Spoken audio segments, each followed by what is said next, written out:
Wendy Starland's story shows how hard work and being true to yourself can lead to success. She discovered Lady Gaga and turned her passion into a global success. In this episode, Wendy talks about key moments in her career, like performing with famous musicians and finding Lady Gaga in a small club. She shares tips on recognizing real talent and staying true to yourself in a world full of AI and technology. We also discuss challenges artists face today, like the rise of AI content. Wendy is creating a new platform to help artists succeed by focusing on real performance and personal stories. Why is this important? Because even in a tech-driven world, real human talent and storytelling are irreplaceable. Wendy's insights show that staying true to yourself and to your craft can lead to success.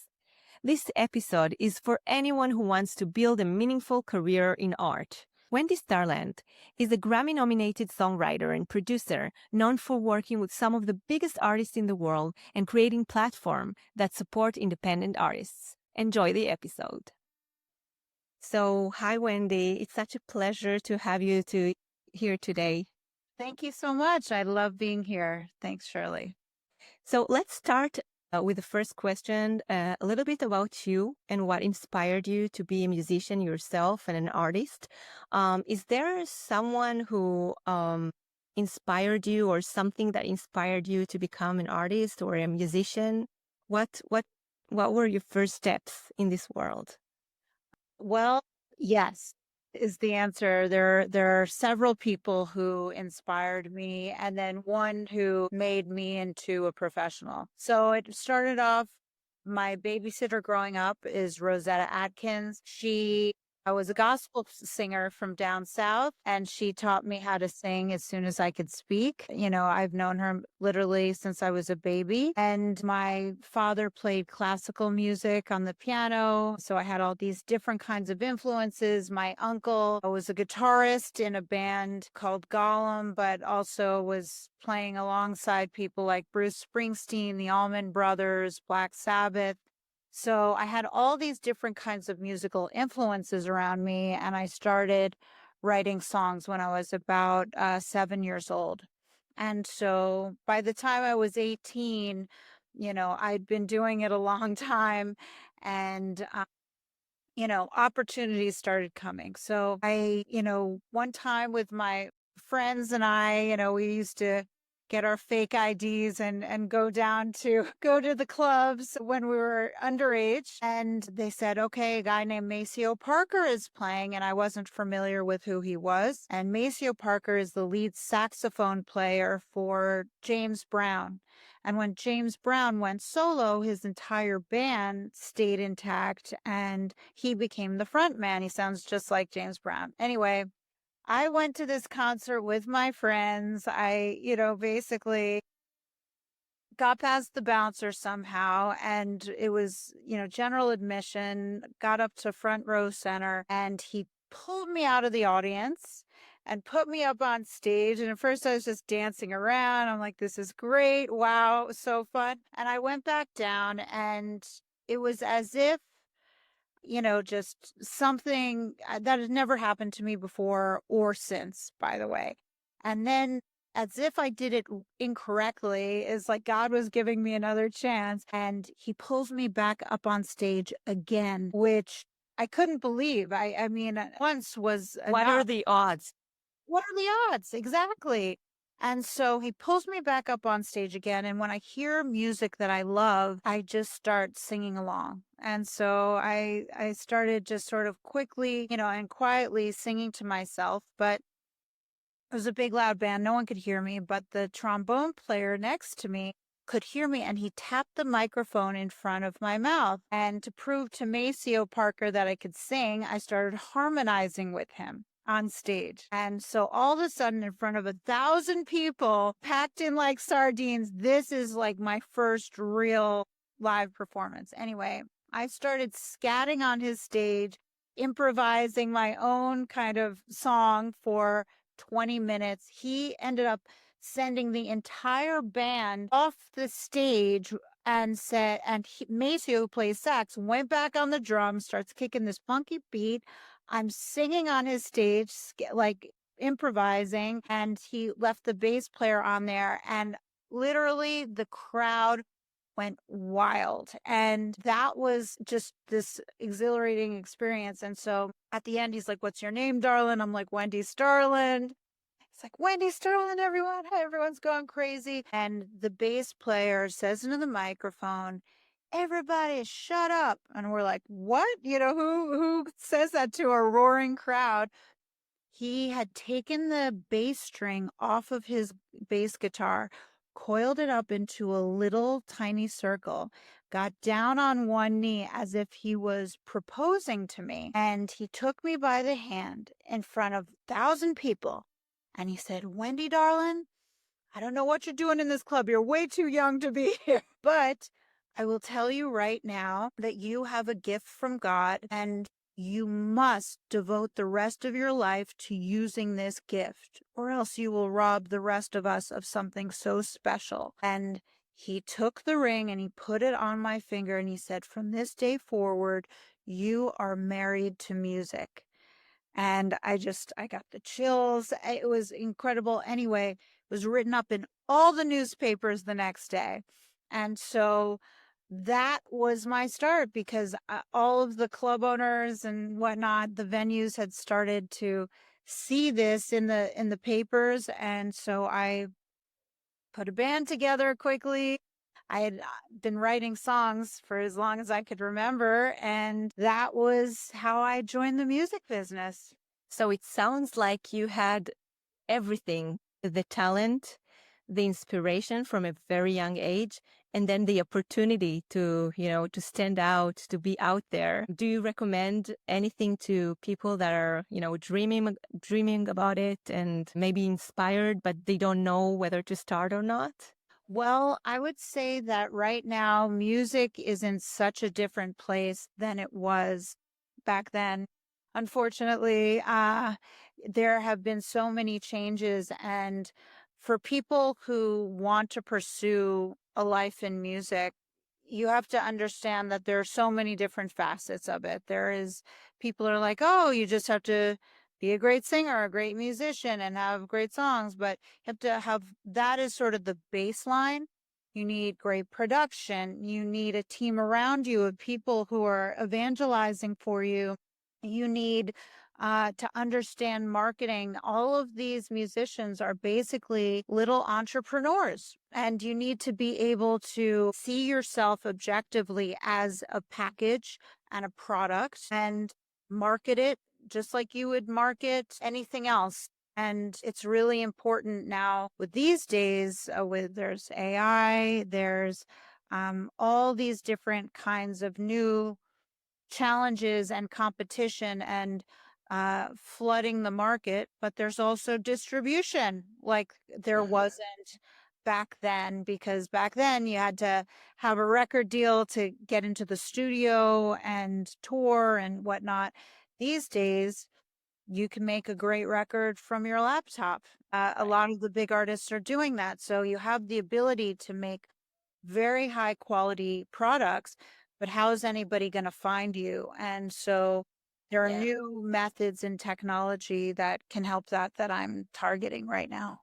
We will talk a little bit about this later, both about, the opportunities and about the flood of musicians and creators and artists, which is like a mix now, right? Being a creator or being an artist. That's You right. discovered yourself an artist that we all love and know. And I'm trying to understand really what was there that you found very very appealing, or how did you know that you were discovering something that is a real talent and not just another random person who can sing? Or, how did you know this is going to be a success and an artist, or you didn't know maybe? Well, I had just to sort of skip to that time period, because we just went from when I was a teenager to when I discovered Lady Gaga. Basically, I had at that point, just to give you context, I had at that point signed a record deal with Universal. I was a touring musician. I toured for about 3 years, opening up for people like Jack White, Sheryl Crow, alongside the Foo Fighters and different artists like that. And I was honored by the Songwriters Hall of Fame at that point. This is like when I was like 25, something like that. And they, the Songwriters Hall of Fame thing was a big deal because there weren't a lot of people my age who had that honor. They're usually in their 80s or 70s, much, much older. And so when I got back to the US, after touring for a few years, all of the different producers asked me to be, all these multi-platinum producers came to me and said, will you be my in-house songwriter? Because the craft of production is completely different than the craft of songwriting. And they said, we would love to be able to do our magic with the production, and you can help with that too. But definitely on the songwriting side, they wanted help. So a producer called me up. He had many, many hits, people that he had worked with: Beyonce, Jessica Simpson, Britney Spears, Whitney Houston, Will Smith, Jennifer Lopez. I mean, tons and tons of artists. And the first time we got together for a recording session, we wrote 6 or 7 songs in one day. I mean, it was unbelievable. There was total incredible magic there. And we got to a point where we were writing for a lot of big artists. And I said, it would really be great to take someone completely unknown and try to make them famous instead of trying to write in the genre of a famous established artist that, there's sort of limitations and guardrails there. I much prefer to take someone completely unknown, try to, create our own style that, this artist would perform. And so we started writing. Do you think what drove you to do that? Because it's a great idea if you think about it. Do you think what drove you to do it is your passion to create something truly, from the start, just like an Yeah. artist do? Of course. I mean, listen, each song, even for an established artist, is unique and amazing. But to try to break out and to do something totally different than everything else that was out there, that was the goal. And so we really felt that we had achieved that. And he said, okay, you go out and go to all these shows. Went to over probably 60 shows, over maybe 70, lot of shows. Search for the person who can sing these songs, and we'll collaborate with them and write new songs and do all this stuff. Anyway, fast forward, I had independently been, I hadn't had a publishing deal at that point. I do, now, but at that time I hadn't had a publishing deal, and I had over 2,000 recorded songs. And my sort of manager at the time was shopping me to different publishing deals. And so for those of you who may not know what a publishing deal is for a recording artist or songwriter, it's basically kind of like a record deal for a songwriter, where they give you upfront money and, they earn it back through royalties. Anyway, the, secretary, intern, whatever role she was in, she was a girl named Stephanie Germanato was working for the president or CEO of Famous Music Publishing. I was Irwin Robinson, and I was going into his office, and I'd see her and met her, and she was always very kind to me and very nice, and had been listening, to my music and whatnot. And he went to go perform at a place called The Cutting Room in New York City, where I was singing one night, and I got a tap on the shoulder from this girl, Stephanie Germanotta, and she said to me, Wendy, I don't know if you remember me from Irwin Robinson's office, but, I'm performing on the same bill with you tonight. It would be so great, for you to come, check it out. And so I did. I checked out her show, and she was amazing. She have this fierce presence and confidence of like a lion, in this venue that maybe held, 300 people, something along those lines. She was playing at the back of the stadium. It was really incredible. And her band was not at the level that she was. And her material was not at the level at that time, at the level of her performance ability, which was magnetic. And so I went up to her afterwards and I told her that she had huge balls. I said, "You have huge elephant balls. I can't even believe, you are an incredible performer, and how attached are you to this band?" And so she said, "Why?" And I said, "Listen, here's an opportunity. I have been working on some material with a multi-platinum producer, and we would love to, I would love to try to see if you're the right artist for this project." And she said, "Okay." And let's do it. And I told her, I said, "Your band will not be a part of this. Your current songs will not be a part of this. It's going to be something totally different and new." And she's like, "Let's do it." Her work ethic was incredible. And I tried to sell it to we went outside. I called my production partner. Um, and unfortunately, he did not see it right away. And so it took months until he really understood the level of talent that she had, because it needed to be completely repackaged. And that's what I was talking about earlier, where you have to be objective enough to see yourself and your product, your music, as a commodity. And not just as, this message from your heart, which hopefully it is, so that it's completely authentic. But at the same time, it's got to be judged with the same level of detail as selling any product. And so we finally got it over the line and turned her into the biggest star in the world. The album that we were working on during the time that I was working with her was The Fame, her debut album, which uh, spent 108 weeks on the Billboard charts and at, number one. He's very, it got Billboard's album of the decade. So it spent more weeks at number one than any other album for those 10 years. And actually, Billboard told me it was 12, but they were doing it by decade. So we're very pleased with the results. And, if she didn't have all that drive, this never would have happened.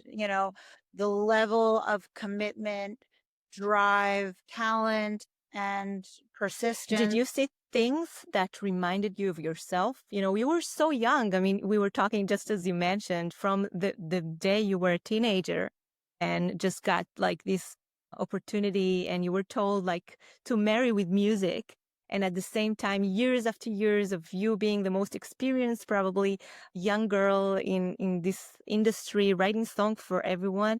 And then you recognize this talent. So I guess like, was there something that touched you like personally? Yeah, Even that reminded you of I mean, yourself. definitely her, from a technical perspective, me having been an artist myself, I think helped dramatically in knowing what to look for in other artists. So, I can tell when, if the sound man in a venue is crap. I can tell if the guitarist turned himself up to 11 out of 10 and the singer can't hear themselves.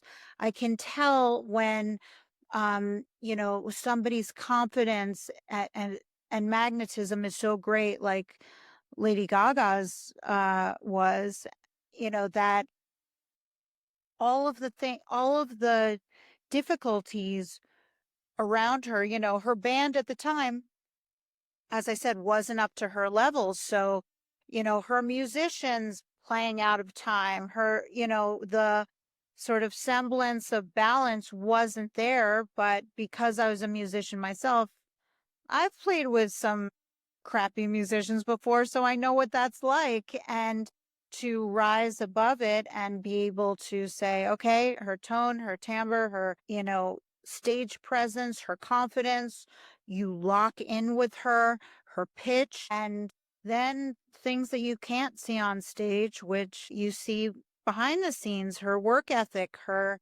drive, all of these things are crucial.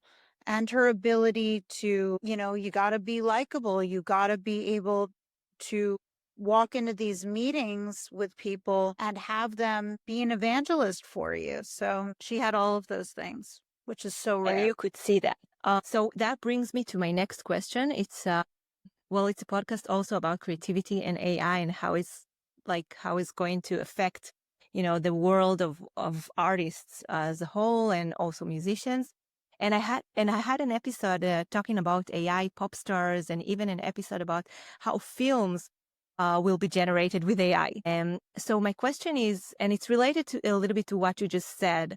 What do you think is going to be so unique about people that you recognize in real talents, the genuine artists that AI cannot replace? Do you think our attraction to pop culture is driven more by performance, aesthetic, or just our need to just connect with someone, to connect with if it's an actor, so the actor's character in real life, or a musician in real life?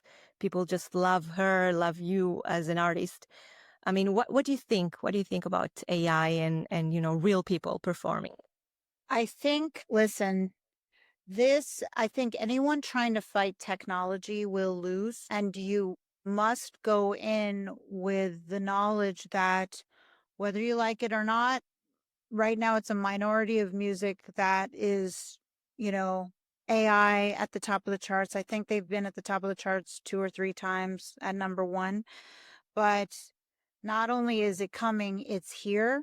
So the artists that will win will obviously have to be great, which there are many artists that are great already, but they will have to be so unique that, like I've tried just to experiment, tried playing around with Suno and different AI platforms. And, you're giving a prompt as if you were to ChatGPT to create a song. It's not the craft of songwriting. So the more complex your chord progressions are and the more original your melodies are, and the more unique the tone and timbre of your voice is, that is going to be your fingerprint and what's distinctively human about you, as opposed to AI, which for now is more generic. The chord progressions are much less, and the instrumentation choices are much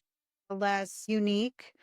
But the fact is, every week there are advances with this. So you have to realize it's coming, and live performances are crucial. But it's interesting, even before the live performances, sorry, I just thought about it when you were talking about songwriting. And I mean, as a songwriter, even, you have a process you're very familiar with. I'm pretty sure you also, bring yourself to the paper or to the computer or whatever when you write songs. And then all of a sudden you have just content everywhere. People can write. So I'm sure you can tell, just as you could tell the difference between real talent and, crappy band and these kind of things. You can tell also the difference between just the noise of AI, even in songwriting, and, a real songwriter writing a song. Well, I would like to say that possibly, but I'm the managing director of the Align AI Foundation, which basically raises money for research and development of AI that is safe and prevents harm and damage that's happening, because obviously AI is replacing jobs left and right. Over 370,000 jobs were lost, I think, 2 or 3 weeks ago in the government, over 30,000 jobs at Amazon. And trust me, they're coming for everyone. It's intelligence and expertise, it no longer holds the same value that it did because it's prevalent everywhere. And so having the ability to make your expertise as unique as possible while still being palatable. I mean, nobody wants something that's so weird and out there that they don't like it anymore. It's a hard balance. AI is improving every week, and the dangers of AI are growing exponentially. And it's something that I'm sure you may have heard that Anthropic stopped the release of its latest technology because it could allow hackers to learn how to do new things and use AI for autonomous weapons and mass surveillance and all of the problems that we're seeing. So in terms of music, will it become more and more realistic and unique over time as AI is now coding other AI and doesn't require the human hand or a human prompt? It probably will get to the level that, the best songwriters are now because it collects, all of the data that is available on the internet or to everyone. And we've got to make sure that it's collecting good data and not bad data, which is another big problem because it spits out bad data to people through the LLMs and, like ChatGPT, Claude, and whatnot. So Wow, you surprised me with your answers. I was sure you were going to say, like, as a songwriter, no way. And everything is so generic. And I'm so surprised and now very worried, I have to say. I'm Yeah. so sorry to worry you, but there should be major concern around AI safety. Money has to be put towards AI research Right. because, now today I saw something on Instagram that said Jeff Bezos opened basically AI doctors on Amazon where you could get up to 5 free visits. And that if you're in the middle of the night and you've got a fever or something like that, and you can't get a hold of a doctor, you've got somebody there who can diagnose you and prescribe medicine and then and then has all of your health data. And then how is that going to affect your life? It's truly AI is very real. And I think we're at the beginning where people are starting to understand the level of how it will affect us. But I'd say 90% of people have no idea um, how vulnerable they are and how at risk their jobs are. So let's talk a little bit about your platform then, because I think that to some extent, the solutions that you're proposing might solve at least the part that's supposed to help musicians, the real musicians, I mean, the humans one. So can you tell us a little bit about that? Absolutely. Again, sorry for the bad news in my response to the last question, but here's something that might make you feel a little bit better. Music Soul is my platform with my co-founder, Aris Persidis. We have built an AI platform that is a music streaming platform and marketplace, and basically a whole music ecosystem where for new established artists, regular users, what it does is imagine that Spotify, Ticketmaster, Instagram, and Etsy had a baby. So that and Amazon, excuse me, Amazon's a very important part of that. All of them have a baby so that it's basically a one-stop shop where you can listen to any song you want. We have the music license to all the music on the internet. You can watch any podcast. You can go into a metaverse. You can go shopping for any, anything you want, like on Amazon. You can sell things from your home, like, Etsy, or set up a little business and make money. You can buy tickets to concerts, events. You can make dinner and travel reservations. It's literally a whole ecosystem where music is the thread. You can make new music, you can donate to causes. I mean, it's literally pop culture's first super app. That's what it is. And what really differentiates it from all of these other platforms is it uses AI to basically analyze the content. So let's say, the social media aspect of it, let's say you're posting a new song as an example. Right now, on most of the other platforms are getting 0.004 cents per stream. So that means even if you got a billion streams, Snoop Dogg had said he got less than $45,000 for a billion streams. So that is ludicrous. That Here, can't incentivize, talents anyways. You can't yeah, incentivize people like that, motivate them. exactly. On Music Soul, if I post a song, the AI, you sign up for free, just like you would Instagram or anything else. The AI will analyze my song or my video or or whatever content that I am posting. And then it will scan the audience and then do data matching of all of the people in our audience who are being pushed out to 3.9 billion eyeballs through our brand partners. And so it will match a brand to every user based on a shared set of data. So all of the sudden, we eradicate the followers and the popularity contest because we don't think that, you know, uh, Picasso's better than Monet because he has more followers.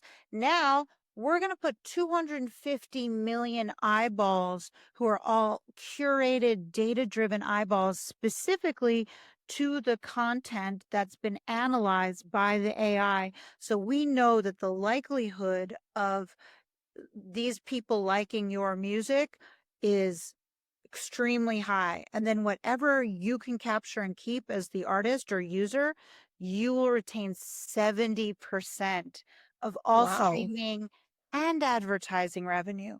So right now, the streaming revenue, as I said, on Spotify and whatnot, is 0.004 cents per stream. And there's not a platform that I'm aware of that gives any advertising revenue because that's completely, for the platform. I said, if I'm making a brand new platform, I'm taking 70% off the top. I'm giving it to the people who deserve it, the artists, the content creators. And do I just think that me and my partners deserve 30% for setting this up? Absolutely. And so we do this data matching thing. And for the brands, why this is so incredible for brands is because they get the customer journey of, okay, we have like activations on Music Soul. So it might be something like, just as a use case example, a brand like Estee Lauder could push out to their 150 million subscribers, hop onto Music Soul for a chance to receive a makeover and a meet and greet backstage with Beyonce. And literally, you'd go on to Music Soul, type in your zip code so it geofences you. Let's say I'm the winner. I get a makeover. There'll be multiple winners on every stop of the tour. They all receive makeovers. And then their meet and greet with Beyonce is live streamed out to the entire platform, not just Estee Lauder and Beyonce's pages, but 3.9 billion people. So it's totally insane because then if someone, were to comment up, Wendy, your makeup looks so great when you're meeting Beyonce backstage, they can click into the marketplace onto, Estee Lauder's profile, like their storefront, click on my video. And the specific color palette, even, right? So literally, you know how right now, like on Instagram, it's like click link in bio, go to the next site, search for it. It's like 5 clicks till it's in your cart. Here on the video of me getting my makeover, they can literally just click on the video itself and all the contents will be put into my shopping cart and sent to my home. So it just closes that loop for the brand So exactly where they're advertising, they are capturing and keeping their audience. And for the user, it makes it so fun. They're not sitting through some annoying advertisement. Like after 30 seconds, you could skip it. Like everyone skips it. It's so boring. Here, this is like fun, engaging, interactive, and you're, as the user making money on things that you're currently doing for free. So can you imagine with your social media or this podcast right now that you're making real dollars? Like it's a brand new economic layer for media that doesn't currently exist. So kind of like Uber, like with Uber, if you got a car, you got a job. Now, if you've got music or videos or content, you've got a job because you no longer have to rely on followers because we'll throw 250 million Right. eyeballs on your content and pay you 70% for it. I think what's really stand out in this platform is also about personalization. Everyone's talking about personalization. I don't know, you are targeted by name or by your shopping cart, as you mentioned, but the fact that you put everything together, the art you like, the music, the whatever it is that you like with what you buy just gets you a much better personalization, both as an artist and as a user. So I think that's what's very, very important. I had a very I just wanted to comment on what you just said because we have 3 AI loops running through Music Soul that literally grow and change with you. So let's say that you were matched with a brand when you first signed up, but your interests change. The AI will say, okay, well, now this person is more interested, instead of music, they're more interested in fashion or real estate. Or as your life change and your preferences change, the app grows with you and will match you with different eyeballs depending on how you grow. So that is something that's so specific that it could basically, tell you what you ate for lunch last Wednesday. I mean, it's pretty awesome. And and you mentioned it's for all content creators, not just for musicians. I mean, it's called Music Soul, but it's like other content creators like me as a podcaster. As absolutely, absolutely. So let's say like someone like my mom, she's not going to share too many personal things online. So let's say she shares a John Mayer song and then someone else shares and someone else shares it and the last person purchases a John Mayer t-shirt. Each person in that chain will receive a commission off that t-shirt at varying rates depending on how close they are to the sale. But people who are actively sharing on Music Soul will make approximately about $1,000 to $1,600 per month just by sharing someone else's content. So you don't have to be even a content creator because you're making money by sharing and engagement. If you are a content creator, instead of 0.004 cents per stream, you are getting 70% of streaming and advertising and multiple revenue streams instead of just one. So that you can literally, this is like quit your day job money. yeah. It's really, really exciting. It sounds like it. Sorry, it sounds like it. And do you think will you allow like AI creators, AI artists themselves, or what's your philosophy about that? So I think, we will, but we have my business partner, as an example, is one of the top 50 futurists, Eris Persidis. He is, has been doing AI since the 90s. He is truly, they've written books about this guy. He understands AI and his own IP around, AI that hasn't been launched yet, that he has technology that will be built into Music Soul to be able to differentiate what is created via AI and what isn't. We will have incredible safeguards. It'll be like Fort Knox, to try to, that people will not be able to have multiple accounts that'll be tied not only to your IP addresses, and There's things that can follow your retina to see if you're a human or not and can differentiate whether or not it's an actual human or a video. There are all sorts of things that we will have protections, but AI will be on the platform. There are discussions right now about whether it will be paid in the same 70% uh, at the same 70% rate that humans will. No answer on that yet, but it's really, really important that we embrace the change that's here and act accordingly. I was having a conversation with a good friend of mine, Bruce Tyler, who is high up at Sony. He is the founder of A Break Music, which really supports a lot of independent artists and helps them. He's got great relationships with major labels and helps elevate careers. Anyway, Bruce and I were talking about how AI is affecting, the music industry in general. And the first thing I said to him, I said, Billboard should, just like there's differences between the pop chart and the country chart and the hip hop chart, why can't there just be an AI chart so that it's humans, not humans versus humans, but people can get to the top of their field in their genre, and then AI can have their own charts. So it's not, man against machine, basically.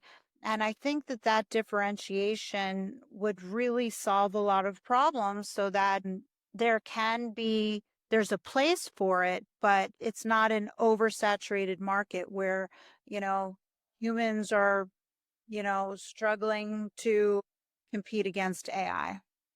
It sounds right, because even if you think about, even things before AI, people really care about whether something is synthesized or printed. For example, if we think about the print industry versus, paintings or things like that. So it's kind of very similar. And people would like to know if they're holding a real diamond or a real Picasso or a genuine one. And I think it's very transparent if you just have if they have their own billboard. And I can like AI music, it's fine, but I just want to know about it. Absolutely. Absolutely. That perfectly stated. And I think that I would like to know because really I feel like you really live for talent and music and you've been through it yourself and now you're helping others to create it and even more creators and you care about the creativity of human basically if I think about your platform and everything else you do. So what do you think are the biggest barriers today to fostering a truly meaningful innovative music or art or even content? Because we talked about commoditization, sorry. Everything is commoditized nowadays with AI. And I even said I was scared to hear that even as a songwriter, you think that AI is going to be the same or even surpass human writers. So, okay, so what are the barriers to still continue to differentiate yourself as a human, even in this world, and be motivated? Well, again, I really think that there are a lot of difficulties, and the barriers are curation is the number one problem because you can put yourself up on, let's say, Spotify, and even if you got 1 billion streams, you're making less than $45,000. Okay, you might as well, work at a fast food restaurant. I mean, it's not enough money to live in at least a major city. It's just people don't want to live hand to mouth. They want to have something that they can rely on. And the whole reason behind Music Soul, and again, is literally this thing that is AI, instead of taking your job away, is actually giving you a job because it's curated, data driven mass promotion to your content. And that is the biggest problem that needs to be solved. And so that's exactly why I've devoted my life to this, because everyone says to me, Wendy, why don't you hop into the studio with another artist or, release stuff yourself? And I said, why would I do that when there are limitations on my success? When great performance no longer equals great reward, what is the point? It is so important that everybody doesn't, if I release a song and it only gets so many streams or so many likes, that becomes a popularity contest. Don't you think that the biggest artists in the world should have the exact same, the smallest artists in the world should have the same opportunities as the largest artists in the world, that they should get the same kind of mass promotions that right now the record labels are paying big money for? And now, even for record labels, Music Soul is so amazing because right now they have to throw at least $1 million per single to really launch an artist, through all of the different distribution platforms to really give it a shot. Now they can see what that artist can do at scale because we're throwing 250 million eyeballs at least at every single piece of artist content. And then what we do, because we don't want the labels just judging based on streams and plays and all these artificial things, we are asking the artist, is it, Sony or Universal or Warner Brothers would like to give you a record deal and would like to view your statistics. Do you give us permission to have them see your statistics so that it's completely private? And instead of getting likes, you are rewarded with dollars and cents. And so, again, what are the biggest barriers? Money. Artists need to be able to have money to survive. Um, and they need to have money to tour and produce music beautifully. Here, this is making automated engagement, which is creating a brand new revenue stream for them. So those are the problems. It's curation. Everybody has the same problems, no matter what business that you're in. First, it's discovery. Even from the user point of view, I think curation is a big issue because we are so flooded with noise and we just want to get what we want to hear and what we want to see.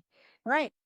So they're literally, no matter if you're a user and you are in real estate, if you're in whatever business you're in, there are three things that every artist, content creator, business, even a charity needs. They need discovery. Who's going to find me? How are they going to find me? They need curated, data-driven mass promotion. And then they need monetization. And because right now, even if you're again on Spotify and got a billion streams and everyone found you, you're not monetizing it. So these are the three things that Music Soul solves. And we really built our platform around those things.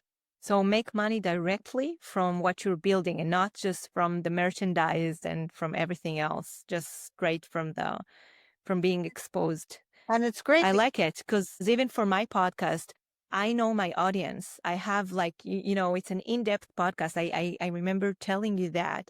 I know that professors are following me and startup founders and people from the business world. And many times you have podcasts, I don't know, sharing about, sometimes I'm like exaggerating, but conspiracy theories, and they're getting 2 million people, but are they the audience that some brand needs, or are they the relevant audience you were trying to target? So I think like it's all about matching, as you mentioned, the content to the right. Absolutely. Absolutely. And for the last question, because we need to end soon and everything really, I would be here for hours with you just discussing and digging into your career and going back to your career. But I want to end with something personal that I always end with. Was there a moment that you remember, and it can be a daily life moment or just a very biggest experience you had, that you felt like creativity or thinking creatively or doing something creative really saved your soul, or just saved you from a moment? Can you think about anything like that?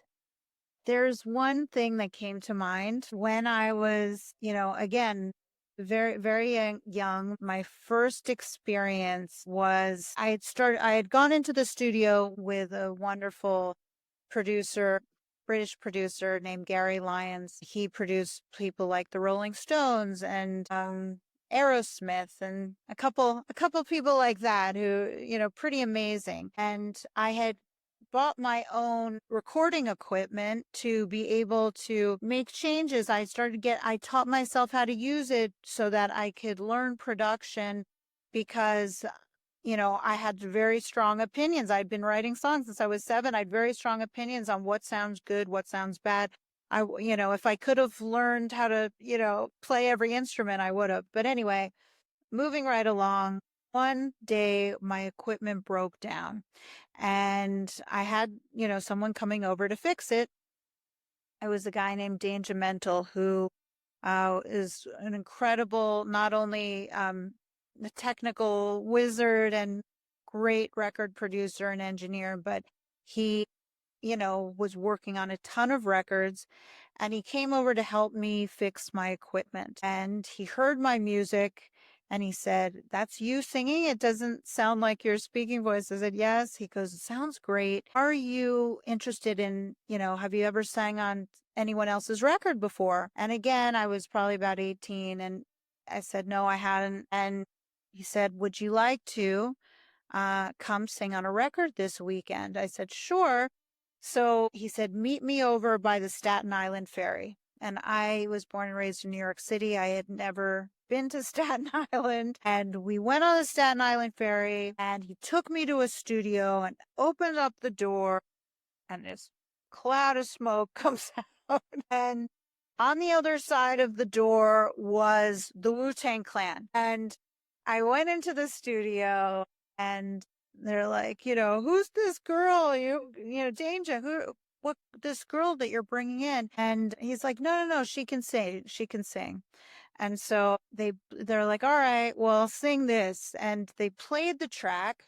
And again, I was like, overly confident little 18-year-old girl. And I basically said, I'll sing it, but that's not a hit. And they're like, "What? What are you I talking?" can't believe you said that. I couldn't believe I mean, literally my attitude at that time, I had been writing songs since I was 7. So, and the producer, Danger Mental, brought me in, was like ready to kill me. He's like, "What are you saying to them?" And I was like, "Listen, you got like 2 chord changes here. There's no, tension before the chorus for the chorus to land on, a whole, whatever." They analyzed their music and told and critiqued it. And they're like, "If you think you could do better, go into the back room, rewrite the song." So I did. I rewrote it. We No way. re-recorded it right then and there. Danger Mental, he presses play to play it for them, afterwards, and they loved it. And I ended up doing, and they call me Wendy Z100. So Z100 is the huge radio station in New York City. It's like the pop radio station. And so, and they had a big gold chain and they put it around my neck. And I felt like that was my, so that was a moment when creativity saved me, because I felt like I understood songwriting and song structure to such a degree at that point that I could implement it in real time and then create a relationship that lasted. Really, I did a ton of songs with Ninth Prince, it was part of Wu-Tang Clan, and we opened up for Sean Paul, and Wow. he's huge. We got, a huge record deal offer, and lots of great things came from me being true to myself and my art. And That's amazing. I'm trying to do the best I can. I started with what inspired you, and I think I'm ending up with you're inspiring other young women, especially because it's not something, it's incredible. You were 18. You were 18, so, and inspiring everyone else. Just stand on your, just, be true to your talent, I guess. You got to be true to yourself. I mean, literally the song that got me the record deal with Universal, my manager at the time, my lawyer at the time, all of my team around me were like, Wendy, you got Spanish guitar in this song. Like, what are you thinking? It's got all these chord changes. This is not, there's no way that this is going to be acceptable. But it was so personal and from my heart that that's what got me the deal. And so you do have to trust your instincts regardless of what the noise is saying around you.